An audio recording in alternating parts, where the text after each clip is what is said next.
Tonight on Inside Story, the cold-blooded killers who deceived us all.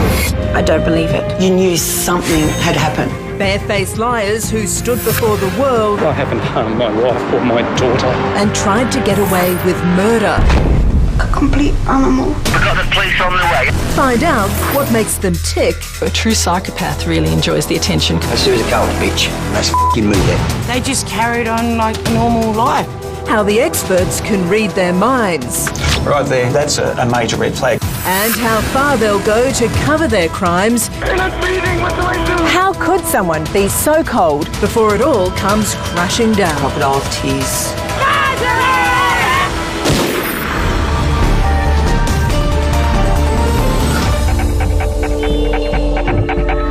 Hello, I'm Layla McKinnon. Welcome to Inside Story. A child is missing. The distraught parents go on television and beg for her safe return. A woman's murdered. Her husband makes an emotional plea for help in finding the killer. Are they for real or are they just crocodile tears? Well, tonight we'll show you how to tell the difference, how to unmask a murderer. Just let someone know you're all right, please. Just call someone and to say you're okay. Anyone. Just got any information at all. We shared their pain. We're really worried about you, your family, everyone's worried. The grieving son. Besides being my hero and role model, he was my mentor. The desperate dad. I'm speaking today to make a national appeal to Anna. The distraught mum. She was beautiful. But their tears are crocodile tears. It's all an act. These people are heartless killers. You want to see her? Can they please contact the police? And none more so than Christy Abrahams and her partner Rob Smith. Just hope that she's found as soon as possible. That's what we need. Safe and well. The pair has already killed Christy's little daughter Kaisha. And now they're trying to get away with murder. What kind of things were Christy and Rob doing that didn't seem true to you? Not looking up at the cameras, or even he couldn't even look at the camera. And she couldn't take the tissue away from her mouth when she was talking. You knew something had happened. Tonight our experts take you into the lives of these deceitful killers. Right there. We'll reveal the telltale signs to their terrible crimes. Would like to ask anyone out there to please help us. And we'll delve into the troubled minds of these crying killers to discover just what's behind these shameless displays of grief. And we can't express our gratitude to everybody that's been concerned with the case, with what's been going on. For most of us, that's the most perplexing thing about these troubling cases. How could someone be so cold, so calculating, that they would not only lie about murdering a loved one, but do it so publicly for all the world to see? The main motivation for these killers putting on these public appeals is obviously to avoid punishment. They think if they can divert suspicion from themselves by showing how devastated they are, that they'll get away with it. They're quite manipulative and they think that they can control the investigation by talking to the media. Leah Geritano is a clinical psychologist. Do they enjoy the attention? Some of them do. So a true psychopath really enjoys the attention because they have very little stimulation. They stimulation seek. And other people want to play the victim or have victim status, and they enjoy the sympathy. And so this outcry of emotion for them makes them feel like they're someone, a celebrity or important. Nobody typifies that delusional self-belief more than Seth Gonzalez. They're not breathing. What do I do? They're both being shot, have they? I don't know. They're trying to blood. In 2001, the university student coldly, methodically bashes and stabs to death his sister, his mother, and his father in their northern Sydney home. And then tries to divert suspicion by spray painting racist slogans on the walls. Most of you are probably aware of the tragedy that my family has experienced this week. It's a lie he continues again and again, the deception becoming ever more extraordinary and grotesque. Sorry, I never told you all I wanted to say. He thinks he's smarter than the police, he thinks he's smarter than the public, and he's going to succeed. He's a narcissistic person and he believes that he's masterminded this whole, perfect crime. As you'll see tonight, it's often the most seemingly ordinary people who make these unbelievably callous and calculating appeals. I'm speaking today to make a national appeal. People like former bank clerk John Sharp. In 2004, he murders his pregnant wife Anna in the most horrific way, firing a spear gun into her head twice. He then concocts an elaborate lie, claiming she's left him for another man. Anyone who knows the whereabouts of Anna, please contact the police. But that's not the worst of it. As he plays the distraught husband, Sharp is hiding the fact he's also killed his baby daughter Gracie with that same spear gun. My biggest fear is being denied a part of Gracie's future. What I'm not seeing is the emotion in the right place. Steve Van Apperen is a behavioural analyst, an expert in detecting deception, studying what people say, how they say it, and how they act. Sadness and grief is the most difficult human emotion to replicate on our face because a number of muscles combine, and we don't see that. Did you kill your wife, Anna? I haven't harmed my wife or my daughter. I haven't harmed either of them. How likely is it that you're going to be able to act as if you were innocent, if you did have something to do with... You know what I say? I say you can try to act, but at the end of the day, you're going to stumble. And no one stumbles so publicly, so spectacularly as Mick Philpott. For the camera, he's the grieving father, a dad who's lost 6 of his children in a ferocious house fire. I can't get my back in the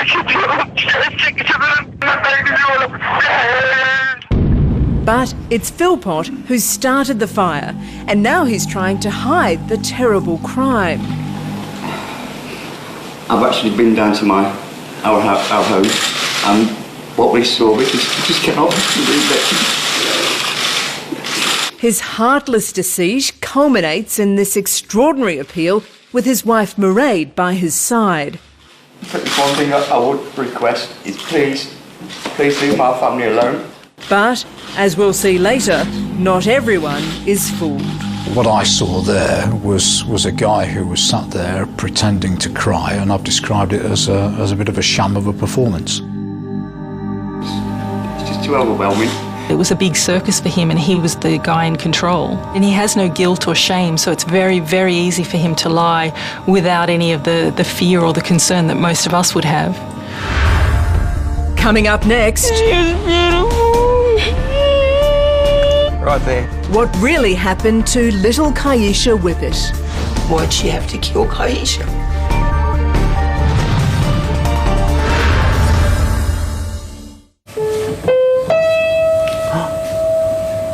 I'm watching. I'm watching. 6-year-old Kaisha Whippet, the cute little girl with the big smile. She was beautiful. Our hearts go out to her family when she's reported missing by her seemingly grief-stricken parents. Someone must know something. Please come forward. But right from the start, many close to the family have their suspicions about Kaisha's mother, Christy Abrahams, and stepdad, Rob Smith. You want to see her? Can I please contact the police? No, just crocodile's tears. Why didn't it look like she was really upset? Just the eyes and the tissues over the mouth, and no, it just didn't seem right. Hi. I've just gotten up and I went to the toilet and realised that my front door was open and my daughter's not here. The couple's calculated charade begins 3 weeks after they kill Kaisha. Abrahams makes a 000 call reporting her missing. How old is your daughter? She's 6. Have you checked all the units? No, I've just gotten up. What was really interesting, she wasn't offering a lot of information. The operator was asking questions, so it sounded very, almost not laid back, but there wasn't that degree of emergency. Abrahams carries on lying to the operator for almost 5 minutes. She's not here. I looked everywhere. Now, Christy, we have got everybody on their way out there. Yeah. Yes, she was sobbing, but she was very passive and she wasn't offering a lot of information about the abduction other than what the operator asked her. I expect heartfelt emotion, frantic, panic, concern, worry, safety. I don't see it. On the day, I didn't see Christy upset once. Friend Kylie Marshall is one of the first to comfort Kaisha's family. She wasn't crying. She seemed a little bit upset, but she wasn't crying, and she just said, I just want to go home. But at the time you thought maybe they were in shock? Or I just thought there was a couple of little things that sort of seemed a bit odd to me, but then I just thought maybe this is just their way of dealing with it. It's now 2 days since Christy Abrahams' 000 call reporting Kaisha's disappearance. You want to see her? Can they please contact the police? And the lies continue with a public appeal for Kaisha's safe return. She was beautiful. It's interesting because she's made no comment at all. And her face is pretty well covered. They're huge glasses. She's got a handkerchief and she's got a hand. So nearly 3/4 of her face is covered up. She's always happy, bubbly, you know, loved playing, you know, just like any kid would. Right there. Now, he said loved. She loved to play. That's past tense. If she is still alive, you would expect a parent to say she loves to play. So often when people change tenses, that's a major red flag. Just hope that she's found as soon as possible. Deceptive people will create distance and disassociation.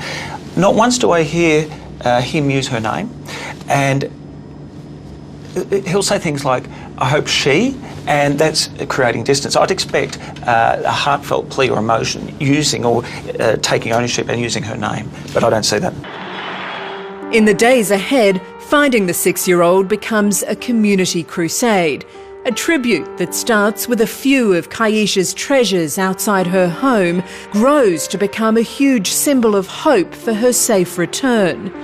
The only ones not searching are the two who've known the 6-year-old's fate all along. Neither of them, you know, made any effort to go and have a look themselves. They didn't, on day 3 that Kaisha was missing, were sitting out the back having a drink. They just carried on like a normal life. You know, she'd go out, get her hair done, get her nails done, go out, get Maccas and stuff like that, go shopping and things like that, you know. By this time, Abrahams and Smith are moved to a local motel.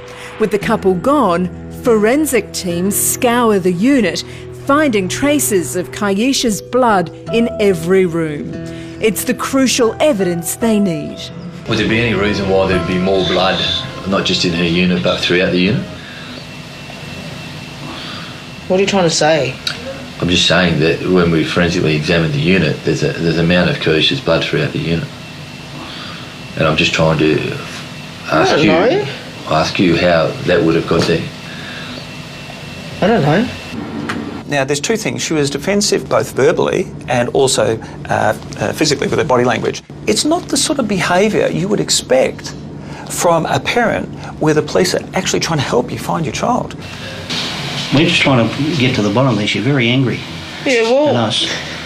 We're going to get to the bottom of what's happened to her. Yeah, and I hope you do, because, mate, I need to know. I think everybody needs to know. So what are you trying to say, that we did something to her, or...? I didn't say that. in these type of interviews, it's a battle.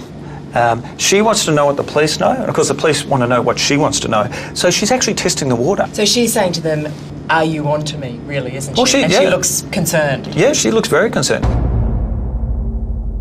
The New South Wales Police were never fooled by Christy Abraham's crocodile tears.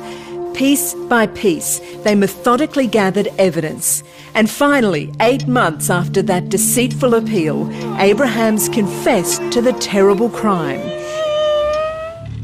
And within hours, detectives found Kaisha's body at a remote bush grave on what would have been her 7th birthday. It was Good Friday when the police officer come knocking at my door at 2 o'clock and told me that they had just arrested Christy and Robs with Kaisha's murder. I think I spent about 24 hours crying. Why'd she have to kill Kaisha?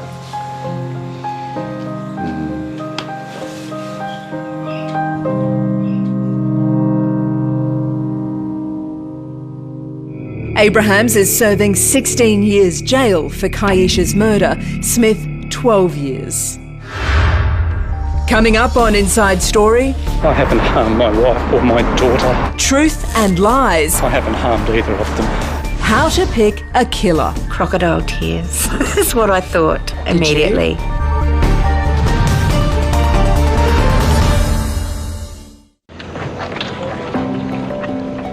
Lindy Chamberlain, Joanne Lees, Kate and Jerry McCann, Tom Maher, all centre stage in some of the biggest crime stories of our times.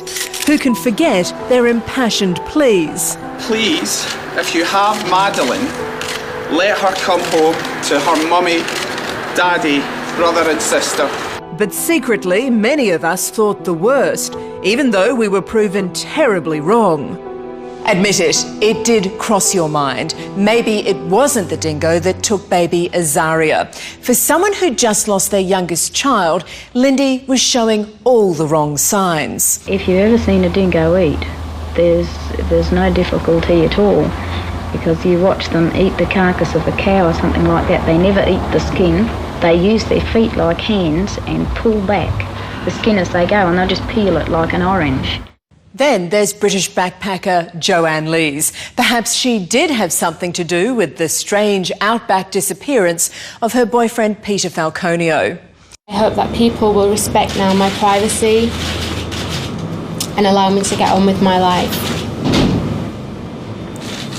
And the McCanns. Yes, there were tears, but something didn't add up about the disappearance of their daughter, Madeline. We have played no part in the disappearance of our lovely daughter, Madeline. We even jumped to conclusions when Tom Maher made this public appeal about the disappearance of his then missing wife, Jill. Just hoping that something turns up. In many of these high-profile cases, why did we think that they were guilty? A lot of people determine that they may have been guilty because of their lack of motion.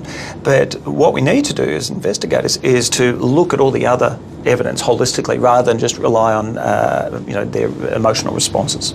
So how often do ordinary people, get it right?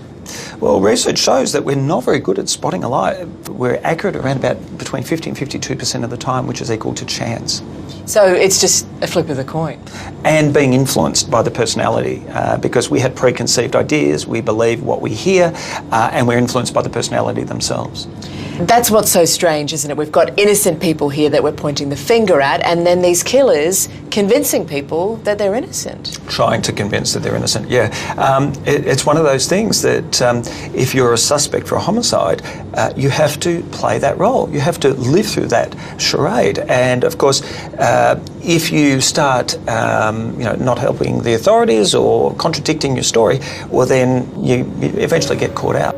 I'm speaking today to make a national appeal to Anna. Certainly, the jury was out on John Sharp's performance as he made this public appeal for pregnant wife Anna and baby Gracie.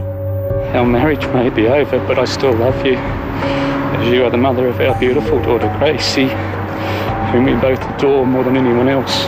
The former bank clerk claims she's run off with another man, but that's a terrible lie. He's slaughtered her and their baby daughter with a spear gun. I haven't harmed my wife or my daughter. I haven't harmed either of them. To me, he is not convincing at all. I would doubt him right from the start. Yeah, absolutely. When I first saw those tapes, there were a number of inconsistencies. Number one is he made mention of the fact that he was worried that police were making inquiries into the disappearance of his wife and daughter. Now, one would expect that is exactly what the police would do in that role. So why is he concerned about that? I think that he was more concerned about him being detected for his crime because he knew what happened to them because he was involved in their murder. John and Anna Sharp lived at Mornington on Melbourne's Port Phillip Bay with their 19-month-old daughter, Gracie. They seemed very happy. They enjoyed their lives together. Dawn Hendry was best friends with Anna Sharp. She was always doing stuff for him, and yeah, she seemed, as she described him, was good husband material when she was happy. And he was a bit quieter. Yes, he was very reserved, very quiet. Didn't open up a lot. It took a lot to open up. I mean, he's one of 6 children, so maybe just that's part of being one of 6 children. So, but he seemed nice. Nothing untoward that I would have ever noticed. No. But when Anna announces she's pregnant again, her husband is enraged. She said he actually yelled at her. She goes, "Oh, I'll give, things might change as the pregnancy grows, and maybe it's just a shock." And Anna was thrilled that she was going to have a baby boy. Yeah, she was. Because she thought, baby boy. Because she wanted one of each if she could get it. So she was excited. Anna never has that second child. John Sharp buys a high-powered spear gun from the local sports store and learns how to use it in the backyard.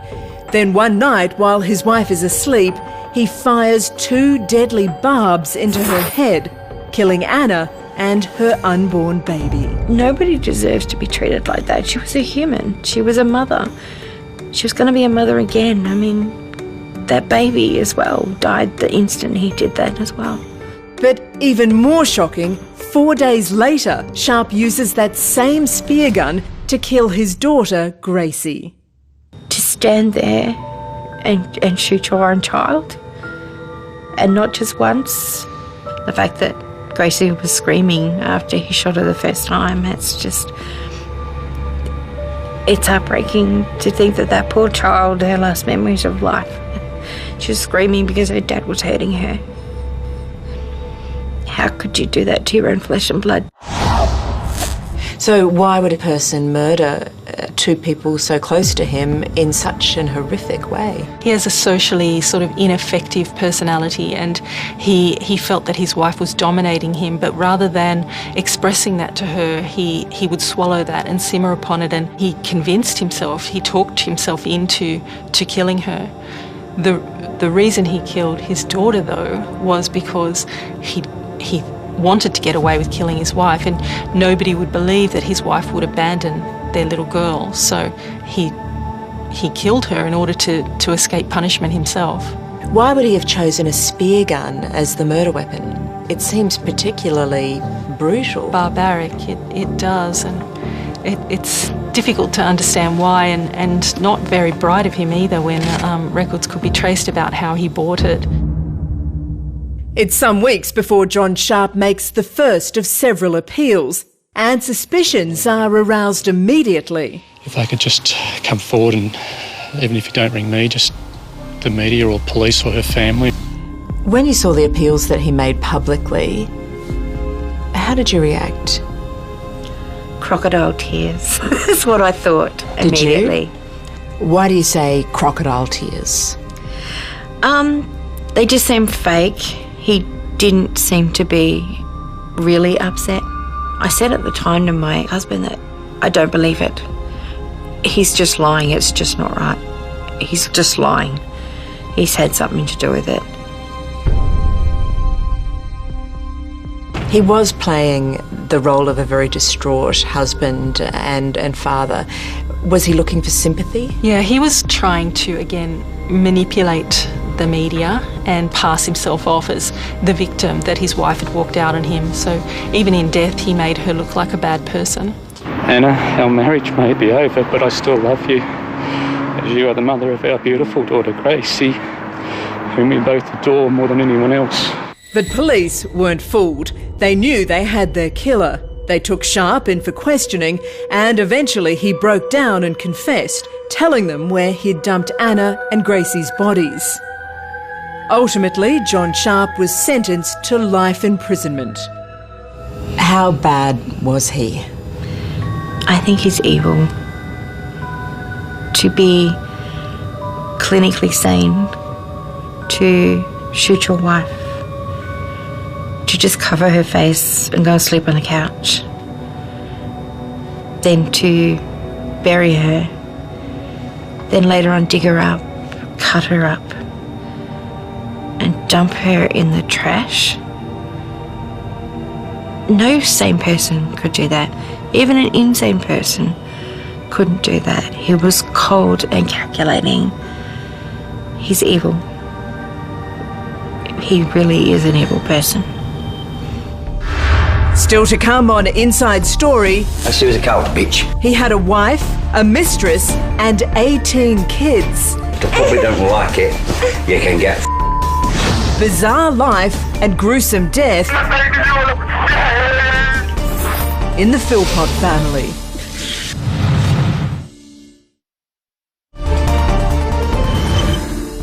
At first, Mick Philpott seemed like a real character.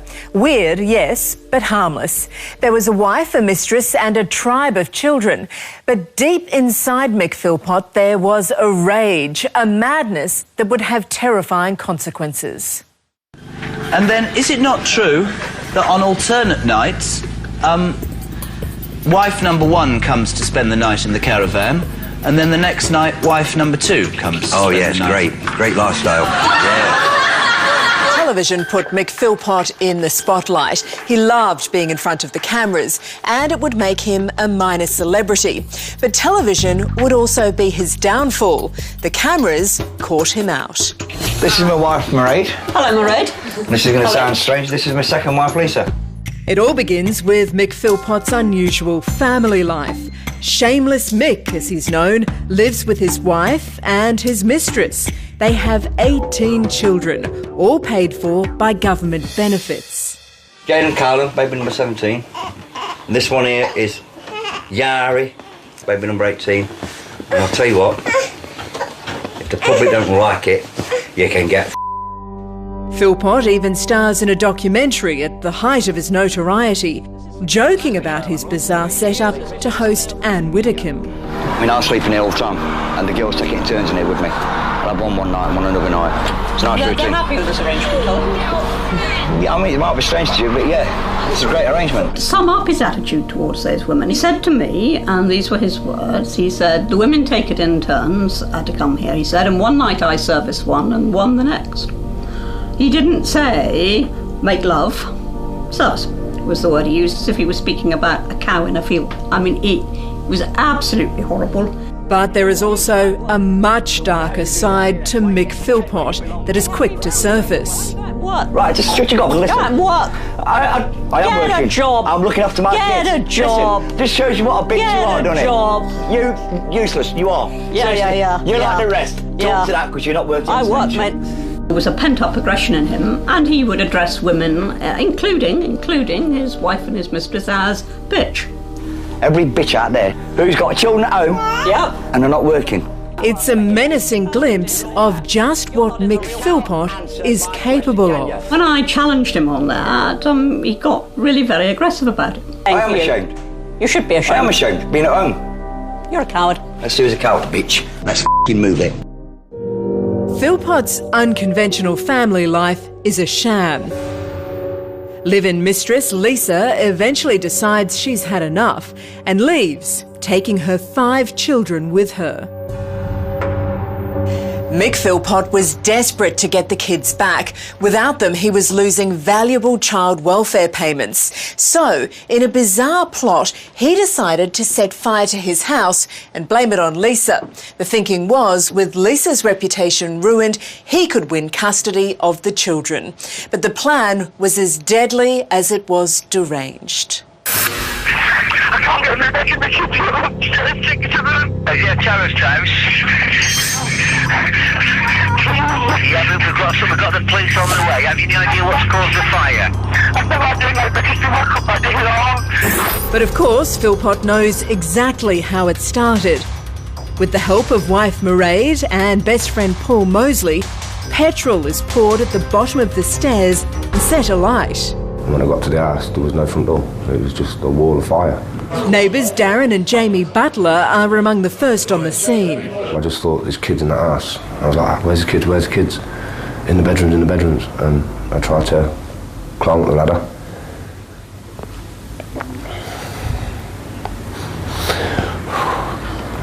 That didn't work. Couldn't get in. The children have no chance.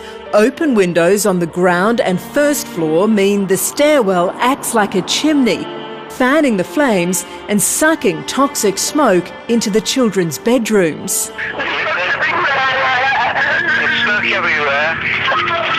What Philpott intends to be a small fire erupts into an inferno. It's the worst thing I've ever seen in my life.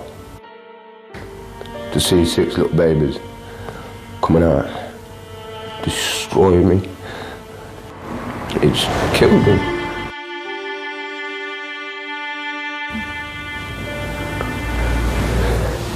As the sheer horror of the fire unfolds, Jamie and Darren are finding it more and more difficult to understand Philpott's behaviour. No reaction. There's no emotion or nothing. That was wrong in every way, but I didn't realise it at the time. It was only after I stood back and looked at the bigger picture that that was wrong. But in the public's eyes, this is a terrible tragedy. And at first, Philpott's evil plan appears to be working. I can confirm that a woman in her late 20s has been arrested on suspicion of murder in connection with this case. That woman is Philpott's estranged mistress, Lisa Willis. I never believed that. When it was said that she'd been arrested, I thought, hang on, I don't see this somehow. Next, how shameless Mick's arrogance brings him unstuck. Just cannot believe it. It's an act. It's just an act.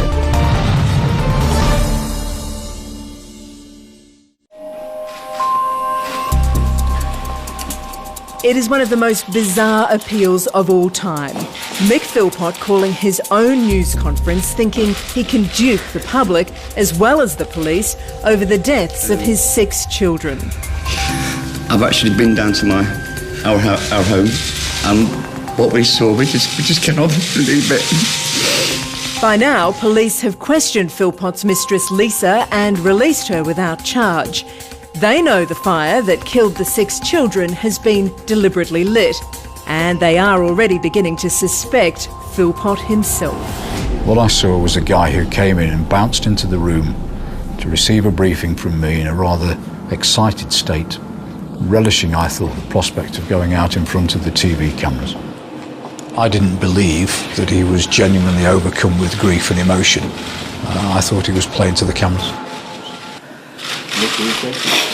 What we're seeing here is he's actually dabbing dry eyes. No tears, so why is he using a handkerchief to dab something that's not occurring? We decided that through our son's veins, we're going to donate his organs to save another child. It's interesting, his wife is really not taking any part in the conference at all. Usually I expect mothers to explain or tell them what they felt about their child or children. They'll often talk about them as if they're still there. They will hold on to memories. They will show photos because there's those emotions attached, but I just see avoidance.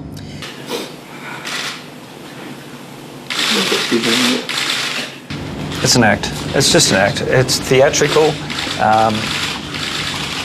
It's not even convincing or believable. So on a scale of these kind of appeals, where would you put Mick Philpott? Out of 10, not even 1. Ladies and gentlemen, thank you. He wasn't crying, there was no tears. You could see it was just fake. From the outset, Mairead's sisters, Jennifer and Bernadette, suspect foul play. Philpott's sickening behaviour at the morgue as he's identifying his dead children, all but confirming their fears. Like an animal. Like a complete animal. With no consideration for the poor children. None whatsoever. He was up there having a laugh and a joke with, 2 other female women. And just caressing their breasts. And just being awful. Just as appalling, Philpott and his wife openly spend the $25,000 raised by the grieving community for the children's funeral. Any money that got passed to Mick and Mairead in their hands never went towards the children's funerals. It was spent on expensive clothing for their older kids. It was spent on expensive meals, days out. Not a penny of it went towards the children's funerals. In the fortnight after the fire, police put the Philpotts up in a motel. And all the while, they are recording everything they say. What did you say? Tell me what you said to me. What you said about how many times I went up ladders? I can't what's going on, how many times I went up the ladders. What did you say about me trying to get in? You tried everything you could to get in, like I said to him, I wanted to run through the flames. Up the stairs. Would you cry when you were saying it? How bad? Not really, really bad, but I did cry. By now, forensic experts also have solid physical evidence. Petrol is found on the clothes of the Philpotts and their accomplice Paul Mosley. There are also traces in the Philpotts' kitchen sink. It was straight petrol which set that fire. And I think that discredited Mick Philpott's account completely and utterly.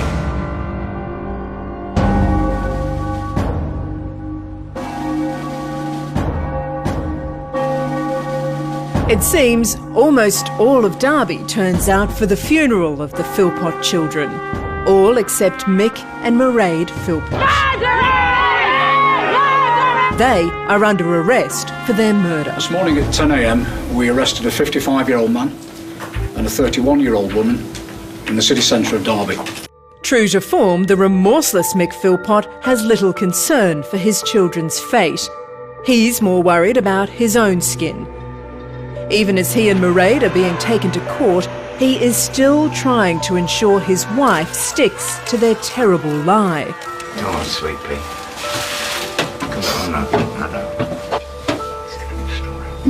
What? You know something? Have they got any evidence on you? They've got nothing on me. Nothing. But the truth is, they have plenty on Mick Philpott. You couldn't get out of it. No, of course he couldn't, mate. You couldn't get out of it. No. Philpott is sent to jail for life. Mairead and their accomplice Paul Mosley get 17 years each. It's quite hard to listen to your own sister talk and discuss what they've done. And then seeing their reactions after.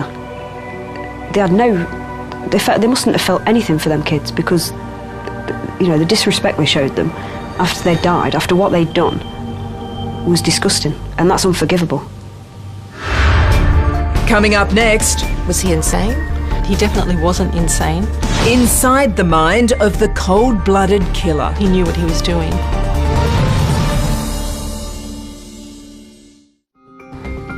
Just let someone know you're alright, please. Just call someone and to say you're okay. Anyone. What's so hard to fathom about all the cases we've seen tonight is their sheer brutality. How could the killers remain so detached from their shocking crimes? You'd think they'd have to be insane, but the truth is not so black and white. I'm speaking today to make a national appeal to Anna. John Sharp spear-gunned his wife and baby daughter to death. He wasn't just bad, he was plain evil. But was he mad? How do you explain a killer like that? Was he insane? He definitely wasn't insane, and that's something that's hard for people to wrap their minds around, how someone could do something like that. but the psych assessments that were done before his sentencing showed there was no evidence of psychosis or delusions, and you can see that with the way that he premeditatedly buys the spear gun, he practices using it, and then the calculated way he goes about trying to cover up the crime. There's no thought disorder, there's no insanity at all. He knew what he was doing. Besides being my hero and role model, he was my mentor. Seth Gonzalez's crimes were just as brutal and calculated as those of John Sharp, yet he was also sane. He was lying here with on his back, and his head was in that area. In a frenzied attack, he stabbed his sister, mother and father to death, calmly disposed of the murder weapons, and then went out to a nightclub. You're not breathing, what do I do? They're both being shot at, right? This was the emergency call he made when he returned home. I know there's a lot of blood everywhere.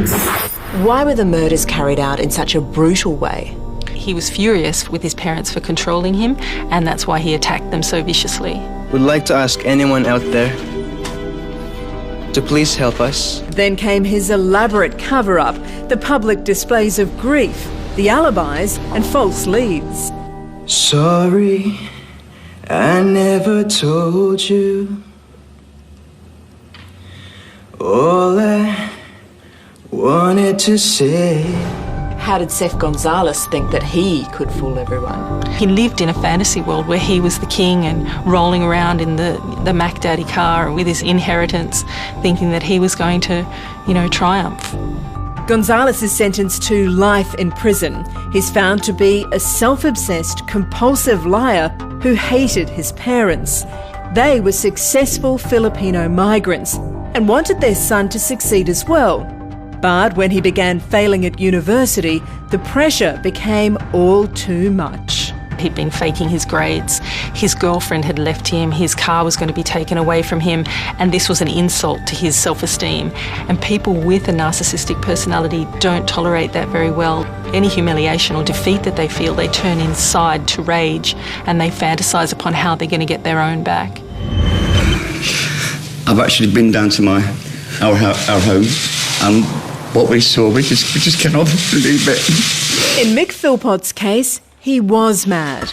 A classic psychopath who craved attention and demanded absolute control. He'd lived a parasitic lifestyle typical of a psychopath, and when somebody puts a blockage in the way of the goals of a psychopath, then they get frustrated, they act impulsively, and they don't care about the consequences. So the thoughts about looking after his children weren't even there. So he didn't love his children? A true psychopath, and I believe that's what Mick Philpott was, doesn't love anybody. They have no empathy, they can't emotionally connect with anybody, they see the world as their personal vending machine, and they take what they want when they want it. In Christy Abraham's case, the warning signs were there all along. The self-loathing, the rage. Why would Christy Abrahams hurt her helpless little girl?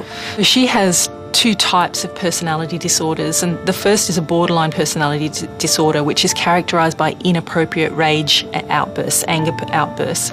She had also the second personality disorder, antisocial personality disorder, which relates to having a reckless disregard for the safety of others, even her own little girl, and lack of remorse when she puts her through this torture. She really doesn't care about it at all. Given her state of mind, it was perhaps only a matter of time before the woman who Kaisha trusted in all her innocence committed the most unspeakable of crimes, and then the ultimate deceit. She is beautiful. It's hard to know whether Christy Abraham set out that night to kill her, but certainly the amount of attacks that she'd inflicted upon her daughter were escalating and leading up to something like this. She was taking out her inner rage or frustrations on a helpless little girl. Cherished daughter and granddaughter, you're not just a memory or part of our past. You're part of our family as long as last. She won't be forgotten, will she? She'll never be forgotten. too young to be taken away. Rest in peace, sweetheart. Ninny loves you. That's about it for tonight, but before we go, Tom Steinfurt's here to tell us about one of the most chilling videos you're ever likely to see. Yeah, Layla, this guy was dubbed the Facebook killer after an online friendship resulted in not one but two young women being murdered. However, it's his cold and remorseless on-camera confession that'll really leave you speechless. How many times do you think you hit her with the axe? At least 7 times. Beyond sickening, it's unforgivable. Stabbed her a couple of times in the throat. That's the last time that we saw her. He's just an animal. You don't think you'll ever walk through life meeting a killer, but that's what we've done. That is next week's Inside Story. I'm Layla McKinnon. I hope you can join us then.